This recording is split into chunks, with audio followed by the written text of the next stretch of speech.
I accidentally transferred $100 to an unknown account. He returned the money and added, "Good luck." I forgot about it. But 8 months later, the bank wrote to me, "Ma'am, $33 million has been deposited into your account." The sender, that same stranger. Good day, dear listeners. It's Maria again. I'm glad you're here with me. Please subscribe to my channel and like this video. And also let me know in the comments which city you're listening from. That way I can see how far my story has traveled.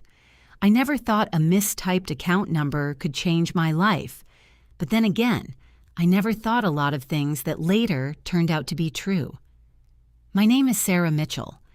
Back then, I was 34 years old, living in a 2-bedroom apartment on the east side of Cincinnati, Ohio, in a building where the elevator broke twice a month and the landlord took 3 weeks to fix it. I worked as a freelance bookkeeper, balancing ledgers for small businesses, restaurants, a dental office on Vine Street, a florist in Norwood. It wasn't glamorous work. It paid the bills. Most of the bills, anyway. I was raising my daughter Lily on my own. She was 8 years old with her father's dark eyes and my stubborn chin, and she had absolutely no idea how carefully I counted every dollar that came through our household. I made sure of that. She had ballet on Tuesday evenings, a library card she used religiously, and a backpack I'd bought new, not secondhand, for the start of 3rd grade. Small things. But they were everything to me. Our life was not unhappy. I want to make that clear. It was tight, and sometimes it was exhausting, and there were nights when I'd sit at my kitchen table long after Lily went to sleep, staring at a spreadsheet that refused to balance, drinking lukewarm coffee, wondering how long I could keep this up. But we had a routine, and routines are a kind of stability. Tuesday ballet, Friday pizza, Sunday calls with my mother in Dayton. I knew every corner of our small life, and I had made peace with most of it. It was a Thursday in October when the incident happened. I remember because Lily had a school project due the next day. Something about the water cycle. And I was simultaneously helping her glue cotton balls to a poster while trying to complete a wire transfer for one of my clients, a restaurant supply company that owed a vendor $100 for a last-minute parts order. I was working off my laptop at the kitchen table, half my attention on Lily's poster, half on the online banking portal. The restaurant's account number was a 12-digit string I'd typed 100 times before. That night, I typed it wrong. I transposed 2 digits in the middle, a 4 and a 7, nothing dramatic, and hit confirm before I caught the error. The transfer went through instantly. $100 gone to an account I didn't recognize, belonging to someone whose name the portal wouldn't show me. I felt a cold spike of panic. I called the client, explained, apologized. I called my own bank's customer service line. They were sympathetic, but clear. A completed transfer could not be reversed unilaterally. The recipient would have to agree to return the funds. I sent a message through the bank's secure platform to the receiving account. It was awkward. How do you explain to a stranger that you accidentally put $100 in their account? I kept it simple. I explained the error, left my contact information, and asked if they'd be willing to return the transfer. I didn't expect a response. People don't return money that shows up unexpectedly. That's just human nature. But 2 days later, the $100 appeared back in my account. There was a note attached in the transfer memo field. It said, "No worries. Good luck." That was all. No name, no phone number, no request for anything in return, just good luck. I stared at those 2 words for a long moment. Then I forwarded the returned funds to the correct account, finished Lily's water cycle project, and got on with my life. I thought about the stranger briefly. Whoever they were decent. In a world that didn't always reward decency, that felt worth noting. But I didn't dwell on it.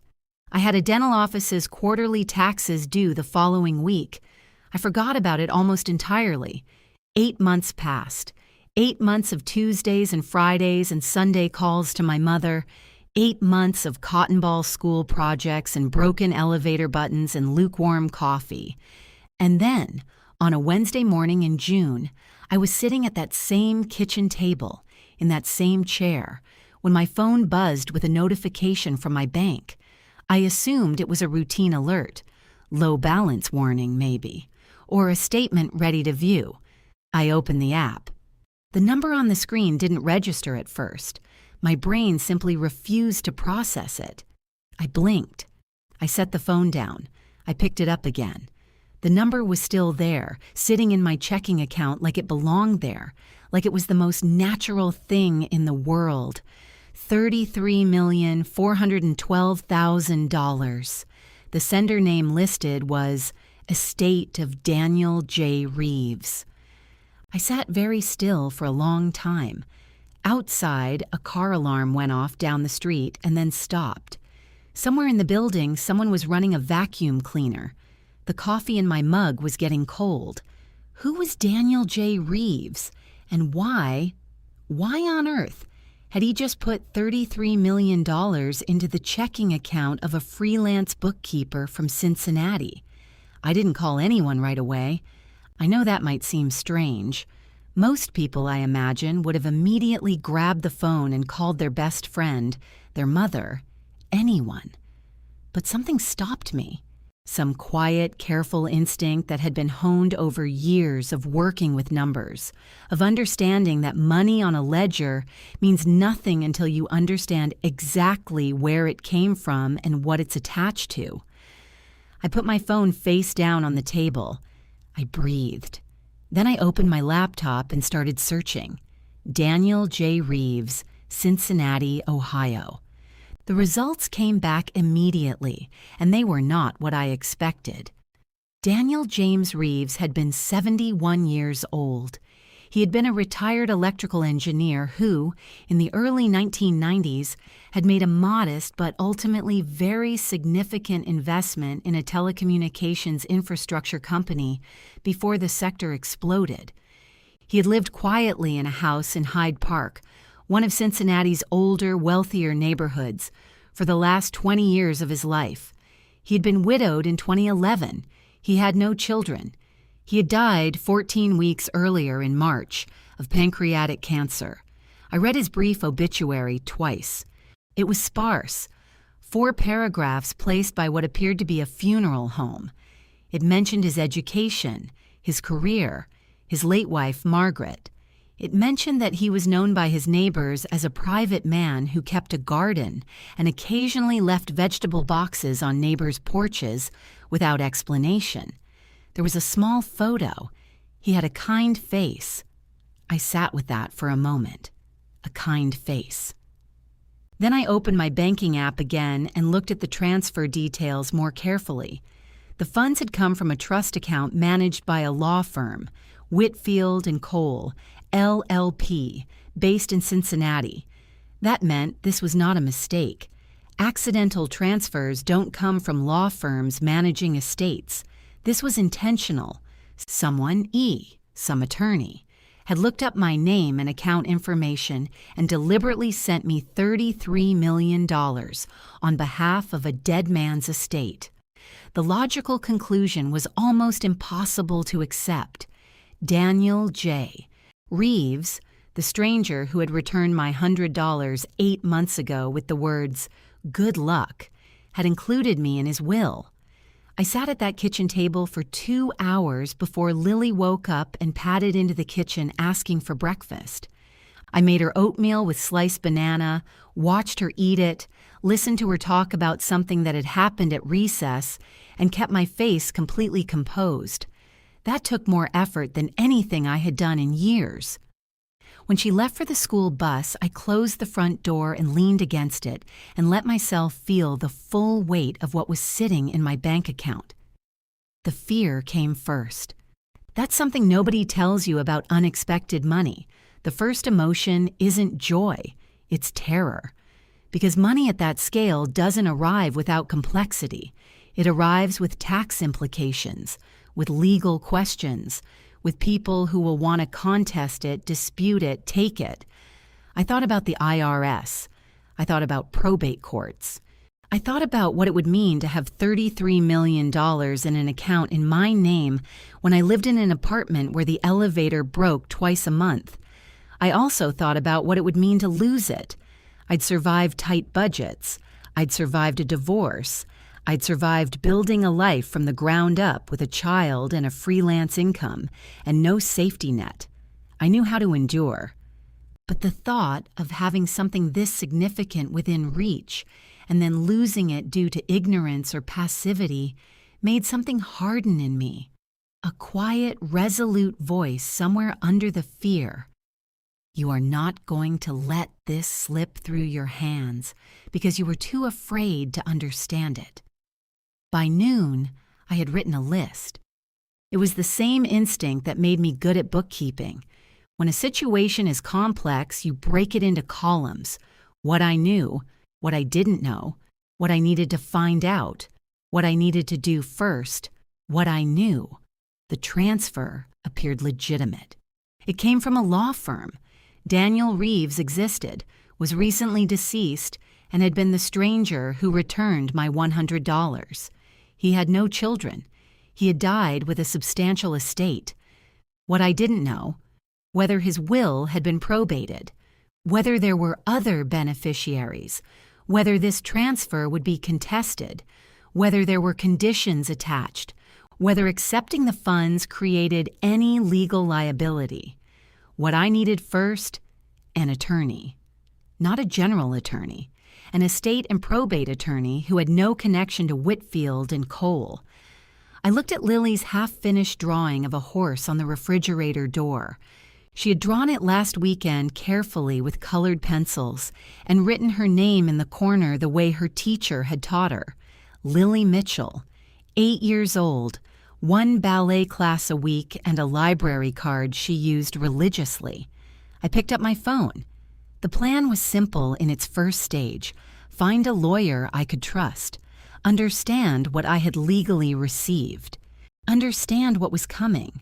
Prepare before anyone had the chance to catch me unprepared. Because something told me, the same quiet instinct, that unprepared was exactly how someone wanted me to be. I just didn't know yet who that someone was. I found her through a referral from my dentist's office, which sounds almost absurd in retrospect, but that's how most things in real life actually work. Not through dramatic revelations or lucky coincidences, but through ordinary networks. Dr. Patel's office manager had used an estate attorney named Carol Huang when her mother passed away the previous year. She's sharp and she doesn't waste your time, the office manager had told me. I called that same afternoon. Carol Huang's office was in a quiet building in Blue Ash. Modest, deliberate. The kind of office that signaled competence rather than performance. She was in her mid-50s, with close-cropped silver hair and the measured manner of someone who had spent decades watching people arrive at her desk in the worst moments of their lives. She listened to my entire story without interrupting once. When I finished, she was quiet for a moment, and then she said, "The first thing I want to do is contact Whitfield and Cole directly and obtain a copy of the will."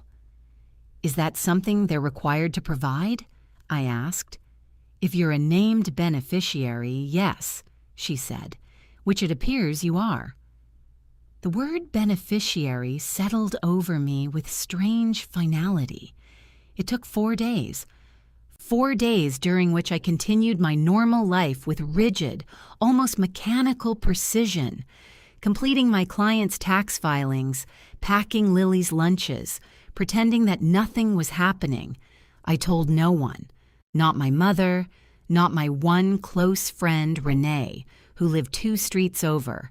I'd learned in the years of managing other people's finances that money changes conversations before it even enters them.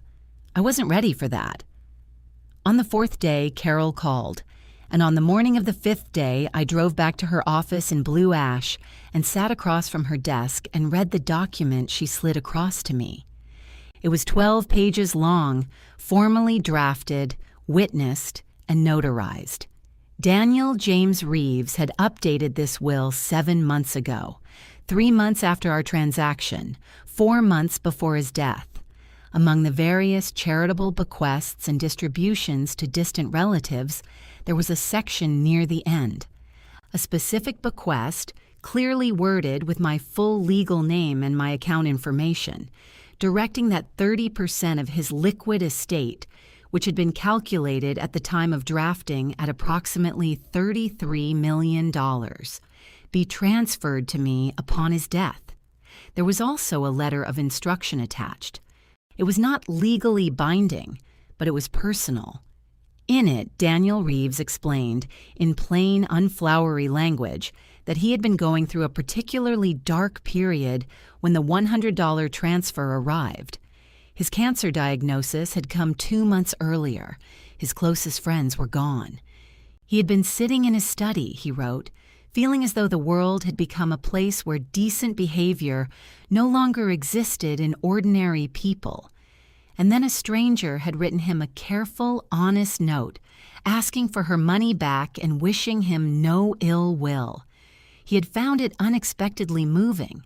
He had watched the account the transfer came from. He had resources for that sort of thing, and had seen that it belonged to a single woman managing modest finances with evident care. He had made a decision. I cannot explain it as anything other than what it is, the letter said. A person who acts honestly when it costs her something deserves to have something that costs nothing to give. I sat in Carol's office for a long moment after I finished reading. My hands were not quite steady. "This is valid?" I asked. "It's been probated," Carol said. "The will was filed with the Hamilton County Probate Court in April. It was contested." I looked up. Contested by whom? Carol set a second document in front of me. It was a legal filing, an objection to probate, submitted by a Victoria Harmon, née Reeves, identifying herself as Daniel Reeves' younger sister and sole surviving family member. The objection claimed that Daniel had lacked testamentary capacity when the will was amended, and that several beneficiaries, including me, had exerted undue influence over him. I read my own name in a legal complaint and felt something move through me that was not quite anger and not quite fear, something colder than either. "The objection was denied," Carol said, "but Miss Harmon has indicated she intends to appeal. And," she paused, "her husband is an attorney, Gregory Harmon. He practices real estate law, not probate, but he knows enough to make this complicated and expensive. Victoria Harmon." I turned the name over in my mind. Daniel's sister. A woman I had never met who had decided, based on nothing I had done, that I had manipulated a dying old man into leaving me money. "What do I do?" I asked. Carol Huang folded her hands on the desk. "You do exactly what you've already done," she said. "You retain counsel, you document everything, and you prepare to stand your ground, because this is not going away quietly." That was the moment I understood, fully and without illusion, what I was stepping into. Not a windfall, not a miracle, a fight. I drove home with the will's letter of instruction folded carefully in my bag. At a red light on Montgomery Road, I read Daniel Reeves' words one more time in my memory.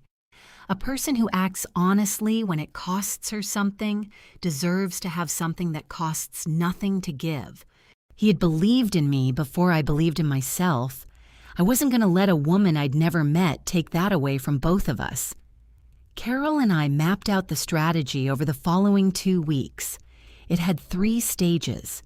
First, respond formally to Victoria Harmon's appeal through the court, filing our own documentation, including Daniel's letter of instruction and evidence of his cognitive clarity at the time of the will's amendment, confirmed by the attending physician who had overseen his palliative care.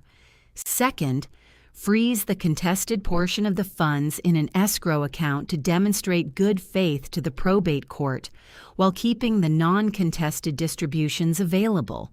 Third, prepare a full response to any claim of undue influence by demonstrating the complete absence of any prior relationship between me and Daniel Reeves, beyond one $100 wire transfer. It was meticulous work. It was, in a strange way, exactly the kind of work I was trained to do, finding the truth inside numbers and documents and proving it in a language that institutions understood. I spent evenings at my kitchen table long after Lily was asleep, organizing paperwork, compiling bank records, drafting a detailed account of the October transaction. My coffee went cold. Some things don't change. What changed was the morning I opened my email and found a message from Gregory Harmon. He had not used his law firm's address. He'd written from a personal account, which told me immediately that this communication was not meant to be part of any official legal record. The message was 2 paragraphs. The first paragraph was formal. He identified himself as Victoria Harmon's husband and stated that he was acting in an advisory capacity to his wife in her probate appeal. The second paragraph was something else entirely. He wrote that it would be in my best interest to consider a negotiated settlement, a phrase he didn't elaborate on, before the case proceeded further. He noted, with a specificity I found chilling, that a drawn-out probate dispute would likely become public record, and that media interest in the circumstances of this inheritance could prove uncomfortable for a single mother in the public eye. He closed by saying he hoped I would be reasonable. I read that paragraph 3 times. Then I forwarded it to Carol. She called me within the hour. "That," she said with a quiet satisfaction in her voice, "is exactly what we needed." Because what Gregory Harmon had just done, however carefully he thought he'd worded it, was send a written communication that could be interpreted as an implicit threat. He'd done it through a personal account, thinking it kept him insulated. What it actually did was create a record. Carol filed an immediate notification with the probate court, attaching the email, flagging it as potential witness intimidation and improper contact with an adverse party. I expected that move to buy us some time and space. What it actually did was detonate something. 3 days later, Victoria Harmon came to my apartment. She didn't call first. She simply appeared at my door at 10:30 on a Saturday morning while Lily was at ballet. She was 58 years old, tall, with the kind of posture that suggested lifelong effort to appear above things. She wore a silk blouse and earrings that were too large for a Saturday morning, and she looked at my apartment doorway with an expression that she didn't bother to entirely conceal. "Ms. Mitchell," she said, "I think it's time we spoke directly." I didn't let her in. I stood in the doorway. "My attorney has advised me not to speak with you without counsel present," I said. Her expression shifted slightly. "I'm not here in any legal capacity." "I know," I said, "and that's exactly why I'm not speaking with you." She looked at me for a long moment. Something moved through her eyes, a recalibration, as though she had expected someone easier. Then she said very quietly, "My brother was not well. He was not thinking clearly. Whatever he put in that letter, he didn't know you. You were a stranger." "Yes," I said, "I was." "Then you understand," she said, "that this is not right." "He was declared competent at the time the will was amended," I said, "by his physician. That's in the filing." Her jaw tightened.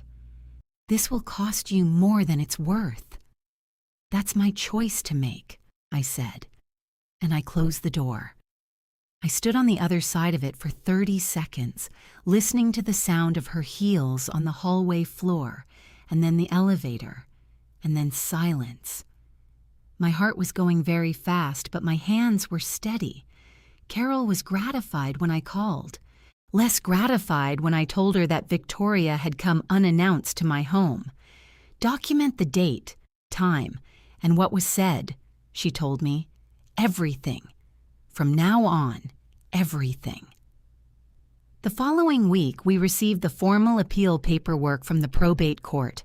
The Harmons had retained outside estate litigation counsel, a firm from Columbus with a reputation for aggressive probate challenges. This was escalating, and I was tired, not in a way that made me want to quit, in a way that reminded me I was human. After I filed the documentation and Carol confirmed our next court date, I took Lily to my mother's house in Dayton for 3 days. I didn't tell my mother everything. I told her I was dealing with a complicated legal matter, that it was being handled, that I needed a few days of normal. She made pot roast. She let Lily help her in the garden. In the evenings, after Lily was asleep in my old childhood room, I sat on my mother's porch and watched the moths circle the porch light and allowed myself, just for those few nights, to not be a strategist or a defendant or a beneficiary, just a tired woman watching moths. It helped, more than I expected. When I drove back to Cincinnati, the tiredness was still there, but it had changed shape. It felt less like a weight and more like a reminder of what I was fighting to protect. Lily's Ballet Tuesdays, the library card, the cotton ball school projects, the quiet, ordinary life that $33 million could make finally, genuinely safe. I was ready for whatever came next. The call came on a Tuesday. Lily was at ballet, and I was sitting at my kitchen table with a client's quarterly report spread in front of me, trying to maintain the pretense that I still had a normal working life. My phone showed a number I didn't recognize, but the area code was local, so I answered. It was Gregory Harmon, not through his personal email this time, not through his wife at my doorstep. On the phone, in his own voice, which was smooth and practiced in the way of people who spend their careers managing other people's discomfort. He identified himself calmly and said he was calling to discuss the possibility of a resolution that would benefit all parties. I said nothing. I reached for a pen and a notepad and wrote down the time, 4:47 p.m.i's, and the number he was calling from. "Ms. Mitchell," he said, "I want to be straightforward with you. This case could drag on for 2 years, possibly longer. Estate litigation is expensive. You'll spend a meaningful portion of what you're hoping to receive on legal fees alone. My client is willing to offer you $2 million as a settled, final, non-contested payment. In exchange, you withdraw from the estate claim entirely." $2 million. I let that number sit in the air for a moment. A year ago, $2 million would have been an almost incomprehensible sum to me. It still was, in some part of me. But I had spent the last several weeks reading Daniel Reeves' letter of instruction, and something in it had changed the way I thought about what was at stake. A person who acts honestly when it costs her something deserves to have something that costs nothing to give. Daniel had not left me $2 million. He had left me 33, and he had done it deliberately, thoughtfully, in full cognitive clarity, witnessed by 2 people and confirmed by his physician. If I accepted $2 million and walked away, I would not just be giving up money. I would be standing at Daniel Reeves' grave and telling him that his final deliberate choice had been easily undone by the very people who had failed him in life. "No," I said. A brief pause. "Ms. Mitchell, I want to make sure you understand." "I understand," I said. "The answer is no. Please direct future communication to my attorney. Her contact information is on file with the probate court. I ended the call. Then I sat very still for a moment, aware of something settling inside me. Not pride, exactly. Something quieter. The recognition that I had made a choice under pressure, and it had not felt difficult. That was new. For most of my adult life, choices under pressure felt like standing at the edge of something. This one had felt like standing in the center. I called Carol and reported the conversation. She was characteristically measured. "Good," she said. "They're worried." An offer that low, this early, means they've already evaluated the case and they don't like what they see. But there was something else I needed, and it wasn't legal. The weeks of isolation, of keeping my situation hidden from everyone I knew, of performing normalcy while managing a legal battle, had begun to wear on me in a way I hadn't anticipated. I needed to talk to someone who knew me, not as a client or a defendant, but as a person. I called Renee. Renee Walker had been my closest friend for 11 years, since we'd met in the same community yoga class and discovered we were both terrible at yoga and excellent at coffee afterward. She was a middle school science teacher, pragmatic and steady, and she had seen me through my divorce with the kind of practical, unsentimental support that had made it survivable. I told her everything that evening, over dinner at her kitchen table. The $100, Daniel Reeves, the $33 million, Victoria and Gregory Harmon. I watched her face move through surprise and then concern, and then something that settled into the expression I recognized as her thinking face. When I finished, she was quiet for a moment. Then she said, "Are you safe?" It was the right question. Not "are you going to be rich?" or "what are you going to do with it?" "Are you safe?" "I think so," I said. "Carol is good. The legal footing is solid." "And Lily?" "She doesn't know anything. I want to keep it that way for as long as possible." Renee nodded slowly. "Okay," she said. "Then here's what I'm going to do. I'm not going to give you advice because you have a lawyer for that and she sounds better at it than I am. What I'm going to do is make sure you eat actual dinners at least 3 times a week because you look like you've been running on coffee and anxiety since March." She said it with the blunt affection that was her particular gift. "And I'm going to be here when you need to talk to someone who isn't billing by the hour." I laughed for the first time in what felt like a very long time. It surprised me. The laugh. How suddenly it arrived. How genuinely it felt. I didn't realize until that dinner at Renee's table how much weight I'd been carrying without setting any of it down. She didn't solve anything. She didn't need to. Sometimes the most important thing another person can offer is simply the confirmation that you are not invisible, that someone sees you clearly and is not afraid of what they see. I drove home that night with the windows down despite the June heat, and when I pulled into my building's parking lot and looked up at my apartment's lit window, Lily was still awake. I could see the glow of her reading lamp. I felt something that had been compressed in me for weeks begin, very slowly, to expand. I was not alone in this. The Harmons could send their emails and make their phone calls and appear at my door in silk blouses. They could hire their Columbus litigation firm and file their appeals and offer their $2 million and expect gratitude. What they could not do was exhaust me. Because I had Renee making me dinner 3 times a week, and Carol Huang who knew every comma in that will, and a letter from a dead man who had believed in me. And I had Lily's reading lamp glowing in the window of our small apartment, quiet and steady, like a lighthouse I had built myself. I went upstairs. I checked on Lily, found her asleep with her book still open, tucked her in, and stood in her doorway for a moment in the dark. Then I went to my kitchen table, opened my laptop, and got back to work. They came on a Sunday. I should have known better than to answer the buzzer without checking who it was first, but I was in the middle of making Lily's favorite blueberry pancakes, and my hands were floury, and my guard was lower than it should have been, because Sunday mornings were supposed to be ours, mine and Lily's. The one part of the week where I allowed myself to stop being strategic and just be her mother.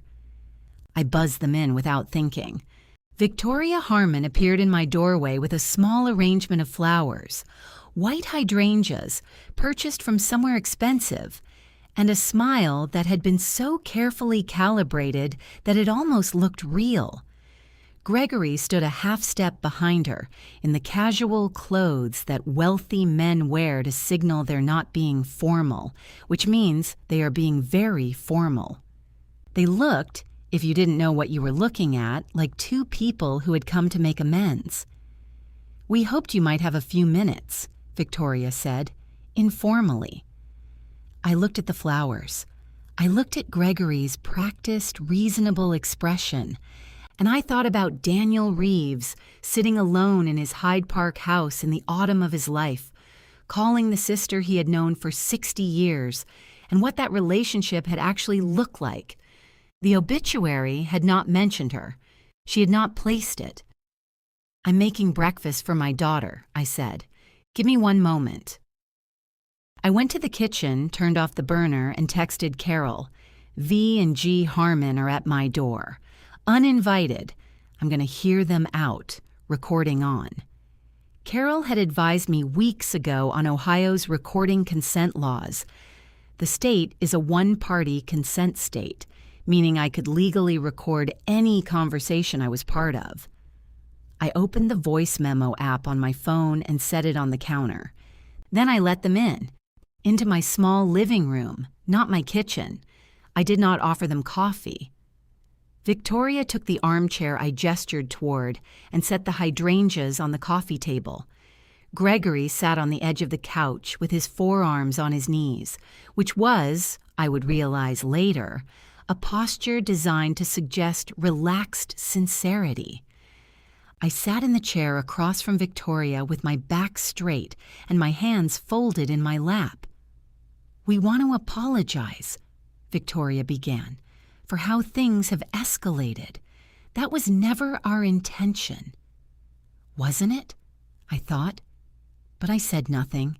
I had learned that silence is its own kind of pressure, and people who come to manipulate you are usually more unsettled by quiet than by argument. She continued. She spoke about Daniel, about growing up together, about how close they'd been, about his illness and how it had changed him, how in his final year he had become not quite himself. She said this with a tremor in her voice that was technically impressive. She spoke about how the amended will had shocked and confused the family. She did not say we. She never mentioned other relatives, but she consistently used the family as though she represented something larger than herself. Then Gregory took over, and the texture of the conversation changed. He didn't raise his voice. He never raised his voice. He spoke the way people speak when they want you to understand that raising a voice would be beneath them. He talked about the court process, how lengthy it would be, how expensive, how stressful for everyone involved, particularly, he noted, for people with significant personal responsibilities. He glanced just briefly in the direction of Lily's drawing still pinned to the refrigerator, visible through the kitchen doorway. It was the glance that did it, subtle and deliberate and pointed. He was telling me, without saying it, "We know about your daughter. We know you're doing this alone. We know what it costs to lose." "What we'd like to propose," Gregory said, "is a private mediation, outside the court, something that could be resolved quietly and fairly, without further disruption to your life." He paused. "We think if you sat down with the right people, you'd find that a reasonable settlement, one that genuinely reflects what Daniel would have wanted for someone in your situation, could be reached." Someone in your situation. That phrase. I turned it over in my mind. Someone without resources, someone with a child, someone who should be grateful for whatever she's offered and stop making trouble.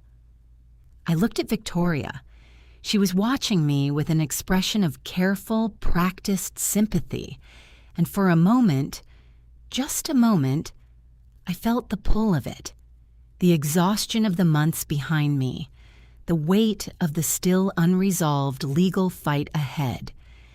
The image of $2 million that would, in practical terms, transform Lily's life. The small voice that said, "Is this worth it? Is any of this worth it?" And then I thought of Daniel Reeves, alone in his study, reading a careful, honest note from a stranger, deciding that decency still existed in ordinary people, deciding to honor it. "No," I said. Victoria's smile didn't disappear immediately. It faded layer by layer like a light being slowly dimmed. "Sarah, Ms. Mitchell," I said. The smile was entirely gone. "You are making a significant mistake." "That's my right," I said. "My attorney will be in contact with yours regarding the appeal. I think you should go now." Gregory stood first. His face had reorganized itself into something that was no longer performing friendliness, something tighter and harder underneath. He looked around my living room in a way that was unmistakably contemptuous. Then he looked at me. "We'll see you in court, Ms. Mitchell." "Yes," I said. "You will." I walked them to the door. I closed it behind them. I listened to their footsteps in the hallway, and then I went and stood in my kitchen and gripped the edge of the counter and breathed very carefully for about 30 seconds. My heart was hammering. I want to be honest about that. I was frightened.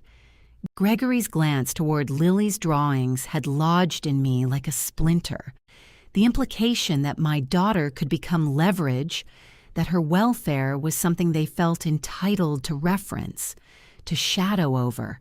That was a particular kind of fear, the maternal kind, and it cut deeper than anything legal. But fear, I had learned over the preceding months, is not the same as defeat. Fear is information. It tells you where the danger is, and it tells you how much you have to lose. And both of those things are useful if you don't let the fear make your decisions for you. I had learned to hold it at arm's length and look at it clearly. And when I did that, what I saw was this. They had come to my home uninvited for the second time, with flowers and rehearsed apologies and veiled threats. And I had said no, and they had revealed themselves completely. Not people with a legitimate grievance. People accustomed to winning by making others feel small. I picked up my phone and listened to the recording, clear and complete. I texted Carol the audio file. Her response came 4 minutes later. "Perfect. Don't worry. See you Thursday." I went back to the kitchen, turned the burner back on, and finished making Lily's blueberry pancakes. The appeal hearing was scheduled for a Thursday morning in September, 14 months after the money had first arrived in my account. 14 months of documents and depositions and late-night sessions at my kitchen table, and Renee's dinners, and Carol's careful, methodical preparation. 14 months of living inside a legal process that most people never encounter, learning its language and its rhythms, and its particular brand of slow-burning tension. I wore a gray blazer I had bought for the occasion, not new from a consignment shop on Madison Road, but pressed and clean, and it fit me correctly, which mattered. Carol had told me early on that courtrooms respond to composure, not performance, not severity, composure, the ability to sit still under pressure without either collapsing or overreaching. I had been practicing that quality for over a year. By September, it was almost natural. The hearing was before a probate court magistrate, not a full judge, which was standard for an estate appeal of this type. Victoria and Gregory arrived with their Columbus litigation attorney, a man named Harris, who had the particular self-assurance of someone who had won a lot of cases in rooms like this. He was good. I could see that immediately. But Carol was better, and more importantly, she was prepared in a way that Harris was not, because Harris had been given a version of this case that did not include everything Carol had assembled. The morning began with standard procedural matters. Then Harris presented the appellant's case, that Daniel Reeves' cognitive state at the time of the will's amendment was compromised, and that the bequest to me, a stranger with no prior relationship to the decedent, was inconsistent with Daniel's known wishes and relationships, suggesting either impaired judgment or undue influence. It was competently argued. He cited Daniel's age, his illness, the unusual nature of the bequest. He referred to me consistently as a stranger and an unknown party, which was technically accurate and designed to make the bequest seem irrational. Then Carol stood up. She began with the medical evidence.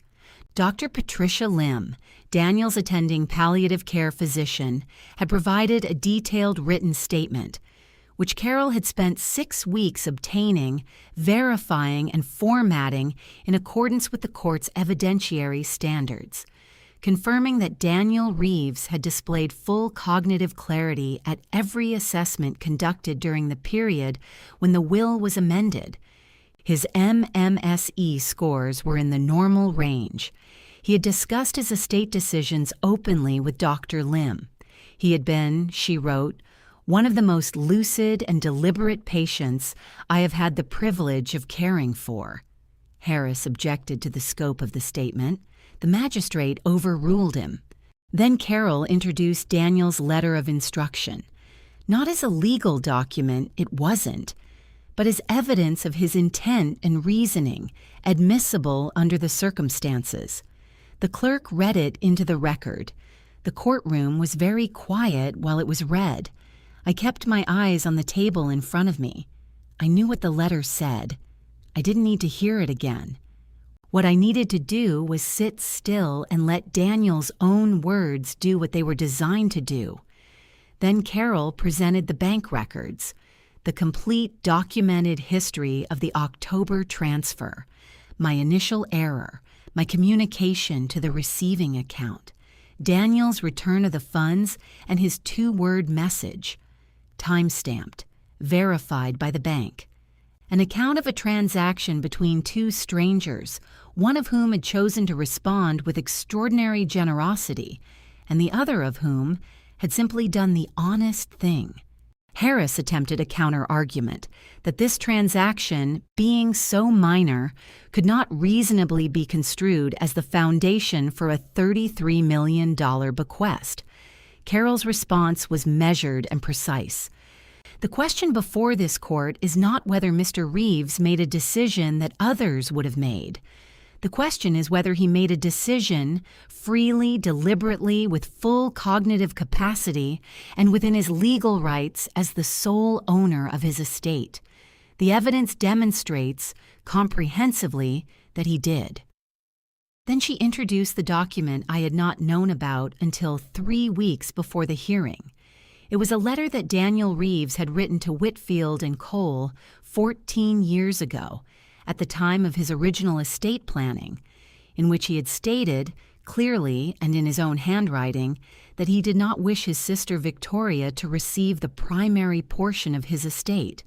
He had provided reasons, which were personal and which Carol did not read into the record, but which she submitted as sealed evidence for the magistrate's review. In that letter, 14 years before his death, Daniel had written that he hoped to find a beneficiary who demonstrated the kind of ordinary decency that I have found increasingly rare. He'd been looking for someone like me for a long time. The magistrate reviewed the sealed document. Harris called for a recess. During the recess, Gregory Harmon and Victoria sat with their heads close together at their table, and I watched, without appearing to watch, as the composure they had maintained all morning began to deteriorate. When the hearing resumed, Harris made a final attempt. He challenged the authenticity of the 14-year-old letter, and that was when Victoria Harmons stood up. She stood up without being called, without her attorney's permission. She stood up in the middle of Harris's argument and said, loudly enough to cut across the courtroom, "He was punishing me. He was always punishing me. That's what this is. He was a bitter, controlling man who used his money to punish people who disagreed with him, and he found this woman to use as the instrument of it." Harris was on his feet immediately. The magistrate's voice cut across the room with quiet authority. "Ms. Harmon, you will sit down immediately, or you will be removed from these proceedings." Victoria sat, but the damage, entirely of her own making, was done. She had stood up in a probate court and characterized her deceased brother as vindictive and controlling in the same breath as she argued that his will should be overturned. She had revealed in one uncontrolled moment what the entire appeal had really been about, not protecting Daniel's legacy, but refusing to accept his final authority over his own life. I kept my eyes on the table. I folded my hands and waited. Carol did not look at me. She was already making a note. The magistrate issued her ruling 11 days later.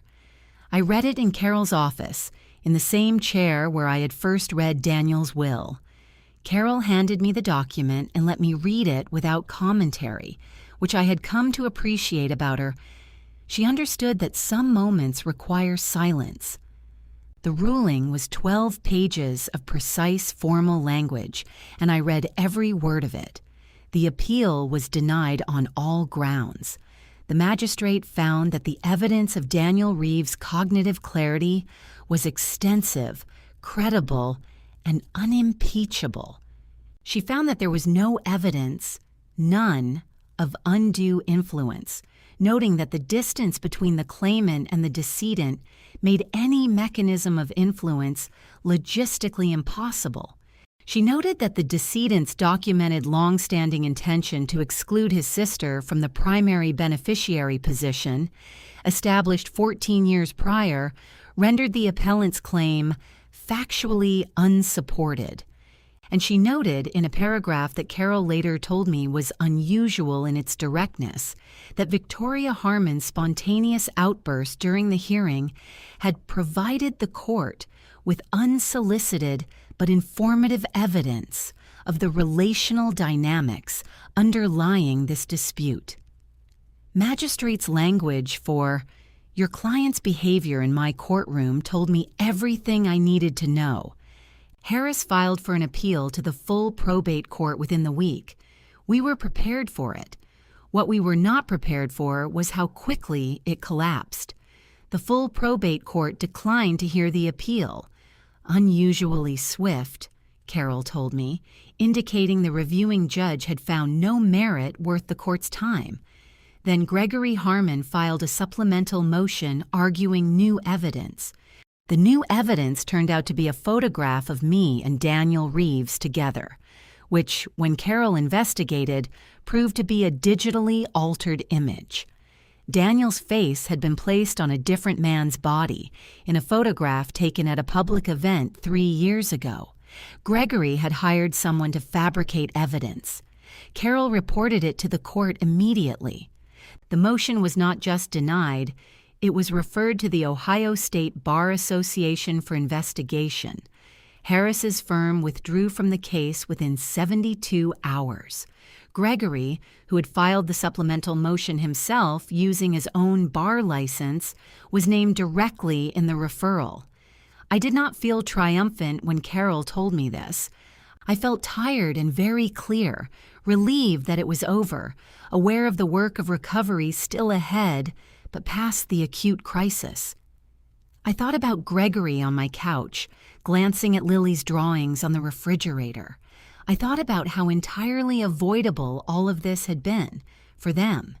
They had chosen every step of this path.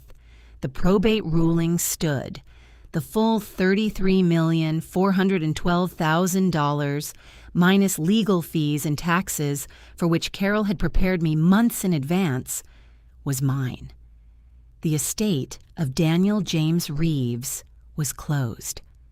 I drove home from Carol's office on a Tuesday in early December and stopped at the florist in Norwood to buy yellow tulips. Then I drove to Spring Grove Cemetery, where Daniel was buried. His stone was modest, flat granite, his name, his dates, and the words engineer, gardener, husband.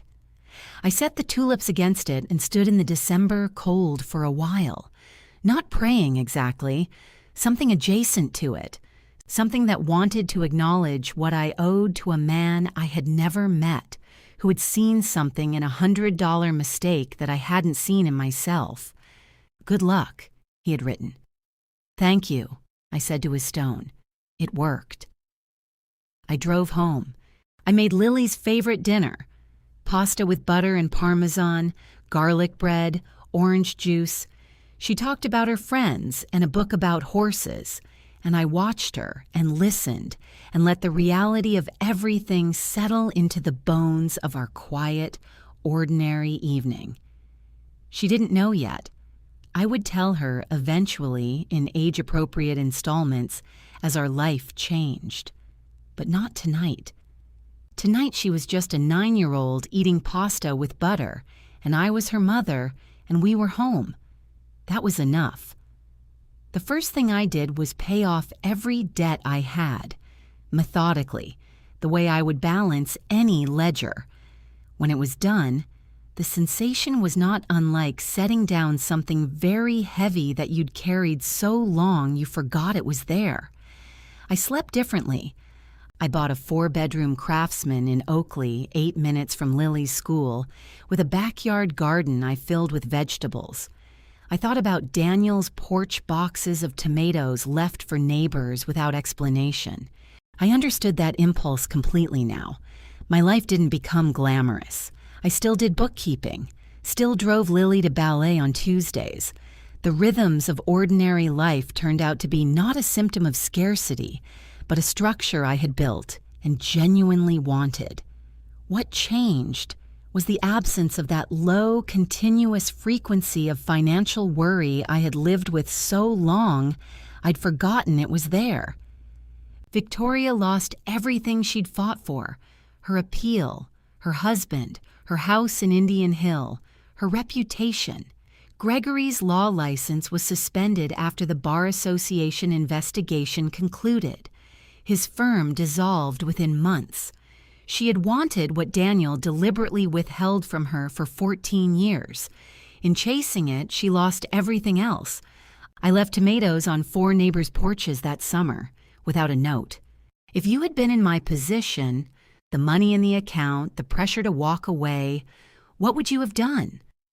I genuinely want to know. Leave your answer below. Thank you from the bottom of my heart for listening to Sarah's